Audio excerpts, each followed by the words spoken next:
본 이야기는 구독자 중 한 분인 멋진 오빠님께서 보내주신 소중한 사연을 실화 90%, 구라 10%를 적절히 섞어 제작한 영상입니다. 사연 보내주신 멋진 오빠님 진심으로 감사드립니다.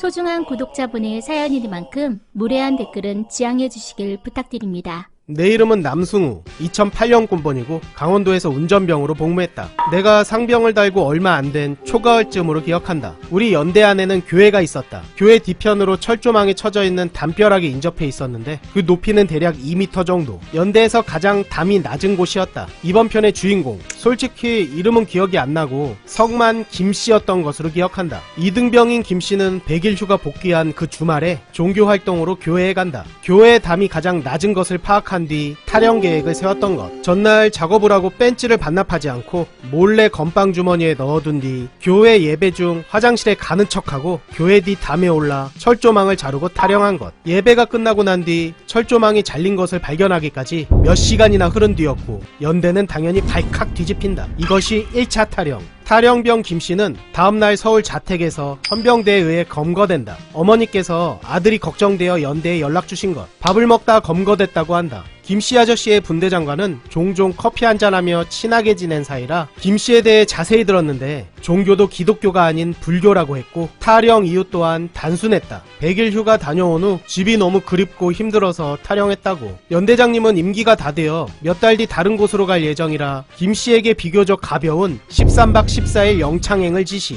사단 헌병대대에는 내 입대 알동기 박정호가 있었는데 정호가 우리 연대로 와서 김씨를 인계해 갔다. 김씨가 영창을 간 동안 망가진 철조망 보수공사는 당연히 김씨가 속한 중대해목. 2주 후 김씨는 다시 연대 복귀한다. 분대장 아저씨 말로는 관심병사 칭호를 얻었고 당분간 모든 근무와 작업 청소에서 열애가 됐다고 했다. 그리고 주말 종교활동의 시간이 다가왔다.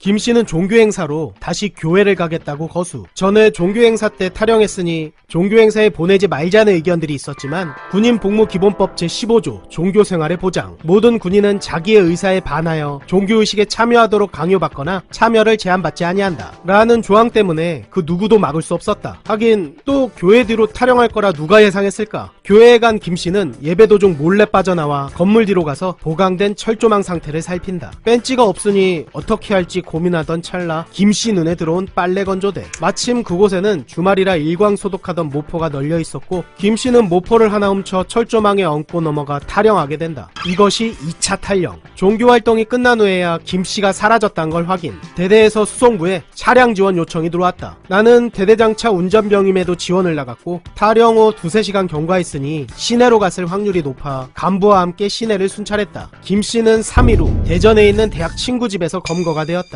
DP가 참 대단하긴 하다. 알동기 정호가 김씨를 우리 연대로 인계해왔고 징계위원회에서 연대장님은 다시 13박 14일 영창행을 지시한다. 영창으로 데려갈 때도 알동기 정호가 데려갔다. 정호가 참 고생이 많다. 2주일 후 사단에 회의가 있어서 갔는데 대대장님께서 헌병대대로 가자고 하셨다. 헌병대대에서 정호를 만나 커피 한잔하며 김씨에 대해 이런저런 이야기를 들었고 연대장님이 임기 말에 육교에 보내고 싶지 않아 이렇게 영창 조치만 하는 것이라며 잡아오면 뭐하냐고 또 도망칠 텐데 라며 푸념을 늘어놨다. 대대장님이 부르셔서 차로 갔더니 김씨가 차 안에 있었다. 대대장님께서는 웬일인지 선탑하지 않으시고 뒷자리에 김씨와 앉으셨고 나중에 내게 차에서 김씨가 뛰어내릴까봐 일부러 뒤에 타셨다고 말씀하셨다. 그 후 김씨는 연대 본부중대 소속으로 바뀌었고 간부식당 설거지 담당으로 배정된다. 설거지만을 담당하는 병사는 원래 없었지만 요리를 전혀 할 줄 모르는 사람이라 설거지만 시켰다고 했다.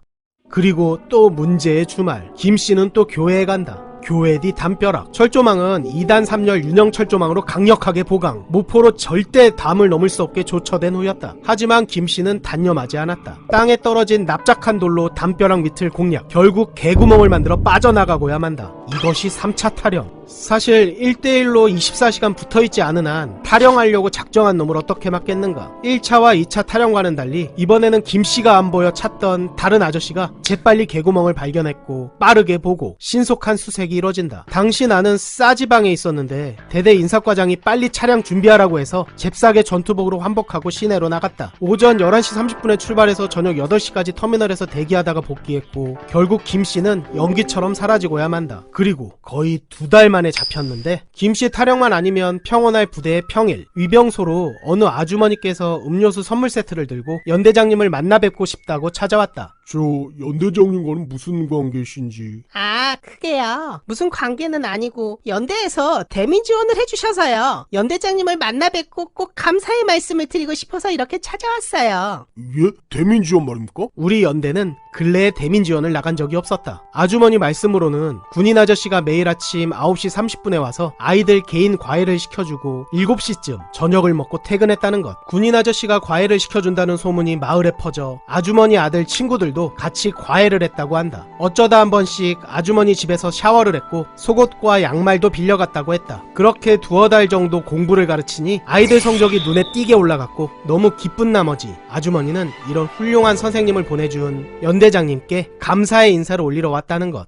그렇다. 타령병 김씨는 부대에서 1km도 떨어지지 않은 마을에 숨어 있었던 것이다. 잠은 버려진 비닐하우스 같은 곳에 들어가 지푸라기 같은 것들을 덮고 잤고 배가 고파 빈집인 줄 알고 들어갔는데 아주머니 그리고 아들과 딱 마주친 것. 순간 기지를 발휘해 군부대에서 공부 가르치는 대민지원 나갔다고 구라를 친 것이다. 사실 김씨는 명문대에 재학 중인 수재. 아주머니의 말을 듣고 빠르게 출동한 헌병에 의해 타령병 김씨는 아주머니 집에서 즉시 검거된다. 검거 당시 아주머니 아들과 친구들에게 열심히 공부를 가르치고 있었다고. 그렇게 김씨는 연대로 끌려왔고 다음날 징계위원회가 열린다. 연대장님께서는 정말 마지막이라고 못 박으시며 다시 13박 14일 영창을 보냈다. 전도 유망한 젊은이를 육교만은 보내고 싶지 않으셨던 듯. 이렇게 마무리될 것 같은 김씨의 타령은 믿기지 않겠지만 한 번 더 남았다. 어느 평화로운 평일 오후 나는 대대장님을 모시고 운행 복귀를 하고 있었다. 부대까지 남은 거리는 약 3km 정도.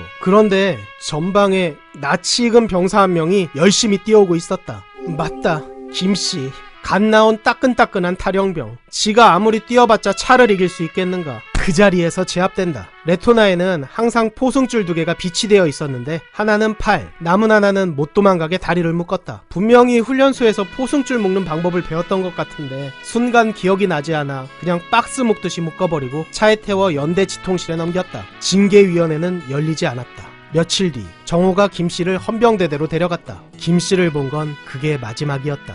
그렇게 시간이 지나고 궁금해진 나는 정호에게 전화해서 김씨에 대해 물어봤다. 타령병 김씨는 결국 군 법정에서 구속되었고 육군 교도소로 이감되었다고 했다. 김씨에게 군대란 과연 무엇이었을까? 차라리 감옥을 선택할 정도로 그렇게 견딜 수 없는 곳이었던 걸까? 김씨 아저씨에게 당시 꼭 해주고 싶은 말이 있었습니다. 이 말은 꼭 영상에 넣어주세요.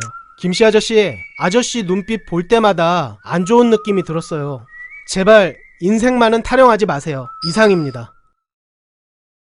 충성 하사 최송이 구독자 여러분께 드릴 말씀 있습니다. 여러분들의 소중한 군생활 이야기를 들려주십시오. 내가 겪은 재밌는, 무서운, 빵당한, 억울한, 역같은 또라이 병사 등등 어떤 이야기라도 대환영입니다. 그러면 구라 적당히 잘 버무려 각색해서 열심히 제작할 겁니다. 설명란과 댓글에 이메일 주소가 있사오니 용기 내어 편안하게 적어서 보내주세요. 구독자 여러분들의 소중한 사연을 기다리고 있겠습니다. 감사합니다. 충성!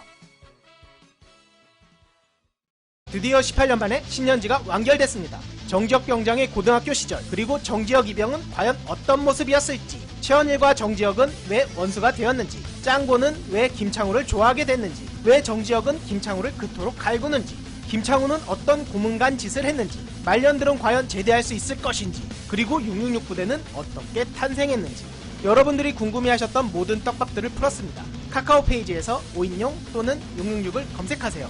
감사합니다.